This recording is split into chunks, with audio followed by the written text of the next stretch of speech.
सम्मानीय सभामुख महोदय, विश्वमा भएको लामो आन्दोलनहरूमध्ये भारतमा कृषक आन्दोलन, थाइल्यान्डमा रेड टी सर्ट मुभमेन्ट जुन मध्यमवर्गीयहरूलाई असमानताको व्यवहार गरियो, राज्यको हेपाहा प्रवृत्ति विरुद्ध भएको अरब स्प्रिङ र anti corruption movement in Brazil, यो विश्वको लामो आन्दोलन र मुभमेन्टहरूको केही उदाहरणहरू हुन्। तर यो सबैमा एउटा समानता छ। त्यो समानता भनेको राज्यबाट भएको हेलचक्राइ र कमजोरीहरू। हाम्रो देशमा पनि एउटा अहिले ठुलो अपराध, देशद्रोही र भ्रष्टाचारको मुद्दा चर्चामा छ। यसमा इन्स्टलमेन्टमा संदिग्धहरूको, यसमा शङ्कास्पदहरूको इन्स्टलमेन्टमा नाम आउँछ र उनीहरूलाई आफ्नो मोबाइल फर्म्याट गर्ने, लुक्ने, समाचारहरू सुल्झाउने र आफूले योजनाबद्ध रूपमा सार्वजनिक हुने मौकाहरू पाइरहेका छन्। केहीहरू त फरार पनि हुँदैछन् रे भनेर सुनिन्छन्। यस्तो किन हुन्छ? 3 दलका शीर्ष नेताहरू पटक पटक भेटिरहेको समाचार हामी सुन्छौँ। देशमा केही आपत परेको बेलामा बाढी, पहिरो, भूकम्प वा केही अन्तर्राष्ट्रिय जगतसँग सम्बन्धित विपद परेको बेलामा त नेताहरू यति तारमतार भेटिरहेको समाचार त सुन्दैनथ्यौँ हामी। अहिले किन सुनिन्छ? अहिले किन उहाँहरूको त्यसमा त्यति आकर्षण देखिएको छ? त्यसैले यो सम्भावित व्यक्तिहरू, संदिग्ध व्यक्तिहरू भाग्न पाउने मौका पनि नपाऊँ र यसमा सम्बन्धित समाचारहरू, यो आशंकाको घेरामा रहेका व्यक्तिहरूको नामाकरणहरू इन्स्टलमेन्टमा पनि बाहिर नआओस्। यसलाई एउटा प्याकेजमै बाहिर लिएर आएर सबैलाई, शङ्कास्पद व्यक्तिहरूलाई घेरामा राखेर यसको उपचार गरियोस्। अन्यथा हामी के अरू देशमा भएको जस्तै लामो आन्दोलनहरूको लागि तयारी गर्दैछौँ? त्यसको लागि राज्य तयार छ भने त्यो आन्दोलन गर्नको लागि हामी पनि तयार छौँ। यदि हाम्रो आवाज सुनिँदैन भने, यसलाई समाधान गरिँदैन भने, तसर्थ यसलाई गम्भीरतापूर्वक हेरियोस्। सम्मान्य सभामुख महोदय, बर्सात सुरु भएको छ। यो सँगसँगै अब डेङ्गु सङ्क्रमण फैलिन पनि सुरु हुन्छ। यो डेङ्गु यस्तो गाह्रो छ कि मैले पहिला प्रदेशमा हुँदाखेरि पनि 1.5 वर्ष अगाडि नै डेङ्गु रोगको रोकथामको पूर्व तयारी गरौँ सङ्क्रमणको भनेर भनेको थिएँ। त्यतिखेर पनि वास्ता गरेन र गत वर्ष हामी सबैजना कतिले दुःख पायौँ। सानो बच्चाहरूले, ज्येष्ठ नागरिकहरूले साह्रै दुःख पाएछ सभामुख महोदय। सरकारको गम्भीर ध्यान आकर्षण गराउँछु। पूर्व तयारी, यसलाई बरु विपद व्यवस्थापन अन्तर्गत राखेर तिनै तहको सरकारसँग समन्वय गरेर चाहिँ अहिले नै बरु डेङ्गुको लार्भाहरू नष्ट गर्ने कि अभियान चलाउन सुरु गर्यो भने नागरिकहरूले धेरै राहत पाउँछ सभामुख महोदय। Prevention is better than cure भने जस्तो अहिले हामीसँग समय छ। नभए हरेक डेङ्गु ग्रसित हुने मान्छेले हामीलाई सम्झिनेछ होइन, यो सरकारलाई धिक्कार्नेछ सभामुख महोदय। धन्यवाद। सम्मानीय सभामुख महोदय, हरेक सामाजिक परिवर्तनको सुरुवात सत्तामा रहेका शासकहरूले परिवर्तनको मसाल बोक्नेहरूलाई दबाएरै सुरु हुन्छ। त्यसपछि व्यक्तिगत आक्रमणहरू, नानाथरी नाम बोलाउने र धेरै देखावटी प्रगतिशील उदारवादी शब्दहरू प्रयोग गरेर समाजलाई विचलित गर्ने गरिन्छ। बच्चा भनेर लेबल लगाएका र टी सर्ट र जिन्स लगाएकामा अमर्यादित भनेर खिल्ली उडाइएका सबैलाई विश्वस्त पार्न चाहन्छु। हामी सही बाटोमा छौँ। चाकडीवादबाट टाढिएर पहिरनमा होइन, कर्तव्य र जिम्मेवारीमा मर्यादा खोजेर जवाफदेहिताको प्रश्न सोधेर अगाडि बढेका नयाँ पुस्तामाथि यो रणनीतिक हमला हो। यसको रासोमा विरोध गर्छ। सचेत रहनुहोस्। तपाईँले हामीलाई रोक्नु सक्नुहुन्न, सक्दै त सक्नुहुन्न। जवाफ माग्न छोड्ने छैनौँ। नयाँ पुस्ताको देखिने गरी प्रतिनिधित्व गर्न बन्द गर्ने छैनौँ। जनतालाई पैसाको लागि बेच्ने, कर तिर्नेहरूको मेहनतको पैसा लगेर आफ्नो ढुकुटी जम्मा गर्ने खोक्रो राष्ट्रवादका भ्रष्टहरूलाई देशबाट सम्माननीय सभामुख महोदय, शरणार्थी प्रकरणमा संदिग्ध सबै छानबिनको दायरामा ल्याइनु पर्दछ र यस प्रकरणको विश्वसनीय टुङ्गो लागोस् भन्ने खबरदारी गर्न चाहे। भ्रष्टाचारको एउटा शास्त्रीय परिभाषा छ, निजी लाभका लागि सार्वजनिक पदको दुरुपयोग। तर नेपालमा यसको प्रभाव व्यापक छ, जुन आधारभूत विकास निर्माणमा हामी हरेक दिन देख्दछौँ। मेरो निर्वाचन क्षेत्र तनहुँ 1 मा दर्जनौं ठुला विकासका आयोजनाहरू अलपत्र छन्। चन्द्रावती सम्जुर पोखरी छाप सडक ठेक्का लागेर पनि 3-4 वर्षदेखि काम हुन सकेको छैन। घुमाउने र सराङघाटका पुलहरू टेन्डर लागेर पनि अगाडि बढेका छैनन्। दमौली, केशवटार र सुखौरा खण्ड पनि हेलचक्र्याइले 4 वर्षदेखि अलपत्र छ। भ्रष्टाचारले सडक नबन्ने मात्र होइन, बनेका सडक पनि सुरक्षित छैनन्। हालै बन्दीपुर गाउँपालिकामा एउटा भीषण दुर्घटना भयो जहाँ मेरा प्रिय भुजेल दाजुभाइहरूको ठुलो सङ्ख्यामा मृत्यु र हताहती भयो। मलाई लाग्छ अब एउटा राष्ट्रिय भौतिक विकास प्राधिकरणको औचित्यमा हामीले बहस सुरु गर्नुपर्नेछ। धन्यवाद। काठमाडौँ क्षेत्र नम्बर 2 अन्तर्गत पर्ने पेप्सीकोला ब्रह्मखेल सडक खण्ड काठमाडौँ महानगरपालिका र कागेश्वरी मनोहरा नगरपालिकालाई छुट्याउने सीमा खहरे व्यवस्थापन साखुथली सडक खण्डको बाँकी सडक स्तर उन्नतिको लागि सम्माननीय सभामुख मार्फत भौतिक पूर्वाधार तथा यातायात र शहरी विकास मन्त्रालयको गम्भीर ध्यानाकर्षण गराउन चाहन्छु।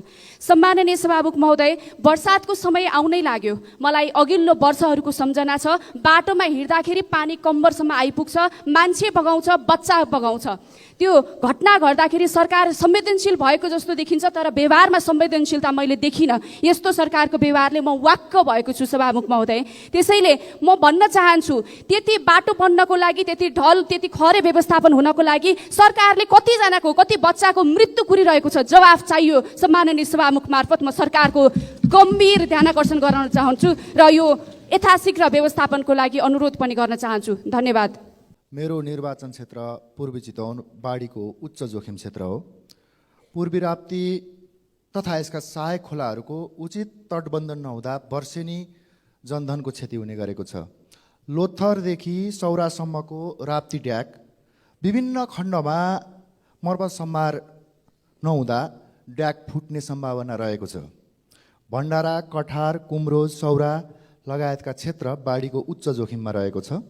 वर्षायाम लाग्दैछ, ड्याक मर्मतमा कसैको चासो छैन, उचित व्यवस्था गरिएको छैन। सभामुख महोदय मार्फत म सम्बन्धित मन्त्रालयलाई यो ड्याकको अहिले तुरुन्तै मर्मत सम्मारमा तुरुन्तै लाग्नको लागि सम्बन्धित मन्त्रालयको ध्यानाकर्षण गराउन चाहन्छु र सहायक खोलाहरूको तटबन्धनको लागि उचित बजेट तर्जुमा गर्नको लागि म सरकारको गम्भीर ध्यानाकर्षण गराउन चाहन्छु। धन्यवाद। लोकतन्त्रको भावना र मर्मसँग व्यथिति र भ्रष्टाचार सँगै रहन कदापि सक्दैन। शान्ति र अमन चयन, मानव अधिकारको संरक्षण, परराष्ट्र नीतिको सञ्चालन, सामाजिक सुरक्षा, संवैधानिक हकहरूको संरक्षण, नागरिक स्वतन्त्रता र अस्मिताको सुरक्षा जस्ता महत्त्वपूर्ण दायित्व लोकतान्त्रिक सरकारको प्रमुख जिम्मेवारी हो। कानुनी राज्यमा व्यक्तिले अपराध गरेमा कानुनको निर्मम प्रयोग गरेर अपराध र अपराधीलाई न्यायको कठघरामा उभ्याएर दण्डित गराउनु कानुनी राज्यको न्यूनतम दायित्व हो। तर यहाँ नेतृत्वमा रहेकाले नै राजनैतिक तथा राज्य शक्तिको चरम दुरुपयोग गरेर यसको ठिक उल्टो आचरण देखाइरहेको अवस्था छ। राज्य संयन्त्र सञ्चालनमा उच्च तहका राजनैतिक तथा प्रशासनिक व्यक्तिहरू नै आफै जघन्य अपराध तथा व्यथिति र भ्रष्टाचारमा लिप्त भएको बलियो शङ्काको घेरामा देखिएको अवस्था उजागर हुँदा राष्ट्रिय तथा अन्तर्राष्ट्रिय जगतमा नै आज सम्पूर्ण नेपाली जनताले ज्यादै लज्जाको बोध गरिरहनु परेको अवस्था छ। सभामुख महोदय, अपराधी र भ्रष्टाचारीको न कुनै जात हुन्छ न कुनै धर्म। भ्रष्टाचारी केवल अपराधी मात्र हुनुपर्ने हो र सम्पूर्ण राष्ट्रको शत्रु हुनुपर्ने हो। तर यस सम्मानित सदनमा आफ्नो पार्टीको नेता कुनै पनि अपराधमा मुछिँदा उसको बचाउमा निकै निष्कृष्ट नाटक मञ्चन भएको देख्ने गरिन्छ र त्यस्ता नाटक मञ्चन जिम्मेवार भनिएका दल जसले आम नेपाली जनतालाई सुशासनका जुट्टा बाचा गरेर आउनु भएको छ। खबरदार, अब यस्तो नाटक मञ्चन गरेर जनतालाई भ्रम छर्ने तथा मुद्दालाई विषयान्तर गरी जनतालाई झुक्क्याउने खेल अब नगरियोस्। यस सम्मानित सदनमा आम नेपाली जनताले अनुमोदन गरेर पठाएको राष्ट्रिय स्वतन्त्र पार्टीको सशक्त उपस्थिति पनि छ भन्ने कुराको हेक्का राखियोस्। वर्तमान गृह प्रशासनले भुटानी शरणार्थीसँग जोडिएको राज्य विरुद्धको अपराध तथा व्यथिति निवारणको लागि देखाएको सक्रियतालाई धन्यवाद दिँदै यसलाई गन्तव्यमा पुर्याउन खुट्टा नकमाई अगाडि बढ्न अनुरोध गर्दछु।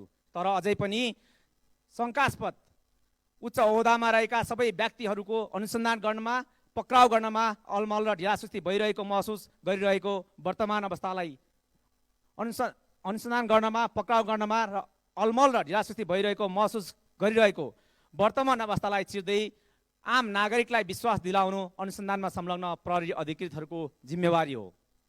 सदा झैँ यतिखेर राष्ट्र सेवक नेपाल प्रहरीलाई आम नेपालीको साथ रहेको छ, सँगसँगै मेरो पार्टीको पनि पूर्ण साथ रहेको, सहयोग रहेको जानकारी गराउँदछु। तसर्थ हिम्मतका साथ अगाडि बढ्न, दायाँ बायाँ नहेर्न, कर्तव्य निर्वाह गर्न, माथिकाहरूको आदेश नफर्कन, अनुसन्धान र अभियोजन गर्न अधिकृतहरूलाई दह्रो पाइला टेक्न अनुरोध गर्दछु, आग्रह पनि गर्दछु।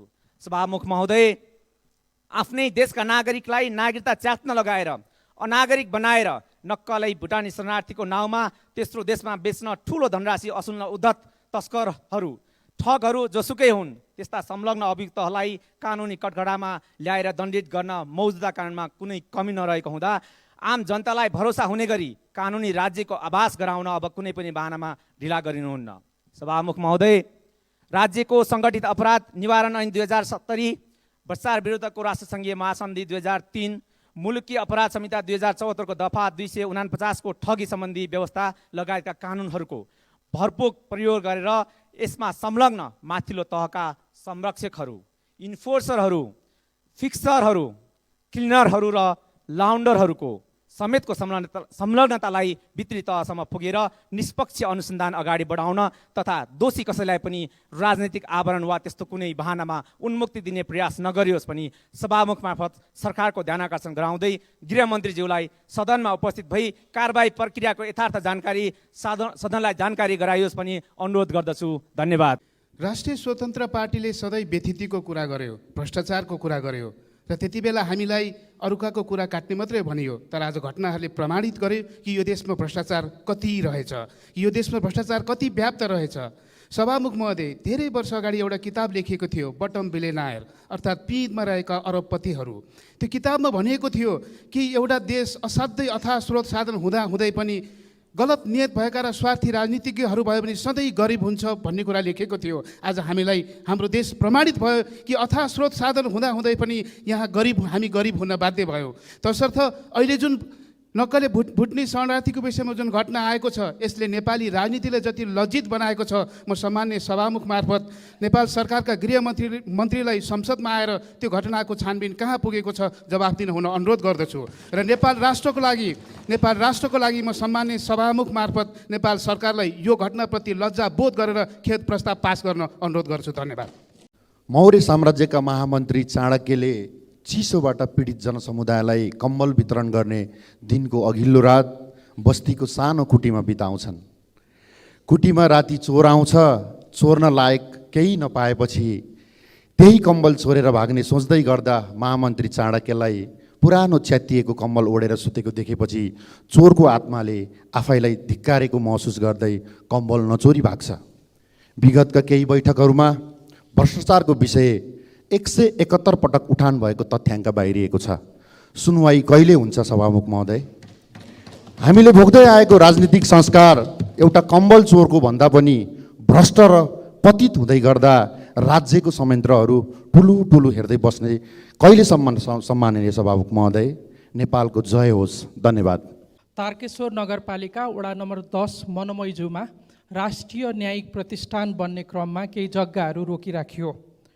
वर्षौँदेखि पूर्जा भएका घर पनि बनिसकेका ती जग्गाहरू आजसम्म हाल साबिक नहुँदा बिरामी हुँदा उपचार गर्ने खर्च, बालबच्चालाई पढाउने खर्च जोहो गर्न पनि ऋण लिन मिल्दैन, घर जग्गा बेच्न मिल्दैन।